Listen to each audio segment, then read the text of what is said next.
नागपुरात एका 7 वर्षाच्या मुलाचा कूलरचा करंट लागून दुर्दैवी मृत्यू झाला आहे। ऋतुवा बागले असं मृत मुलाचं नाव आहे। नागपुरातल्या रामबाग परिसरात ही दुर्दैवी घटना घडली आहे। इमामबाड़ा पोलीस ठाणे हद्दीत रामबाग परिसरात राहणाऱ्या एका 7 वर्षीय मुलाचा कूलरचा करंट लागून मृत्यू झाला। ऋतुवा बागले असं मृत मुलाचं नाव आहे। गुरुवारी सकाळी ही दुर्दैवी घटना घडली। ऋतुवा पहिल्या वर्गाचा विद्यार्थी होता। कुटुंबात आईवडील आणि एक मोठी बहीण आहे। त्याचे वडील वैद्यकीय रुग्णालयात खासगी रुग्णवाहिका चालक आहेत। घटना घडली त्यावेळी घरी फक्त आई आणि ऋतुवा होते। त्यांच्या खोलीत एक कूलर आहे। खेळत असताना ऋतुवाचा कूलरला स्पर्श झाला आणि त्याला विजेचा जोरदार धक्का बसला।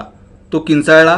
हे ऐकून त्याची आई खोलीत पोहोचली आणि तिलाही विजेचा धक्का बसला आणि ती देखील खाली कोसळली।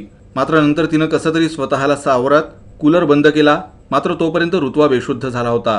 त्याच्या आईनं तात्काळ पतीला फोन करून घटनेची माहिती दिली। प्रशांतनं घरी पोहोचून ऋतुवाला रुग्णालयात दाखल केलं। मात्र डॉक्टरांनी त्याला मृत घोषित केलं। सध्या पोलिसांनी आकस्मिक मृत्यूची नोंद करून पुढील तपास सुरू केला आहे।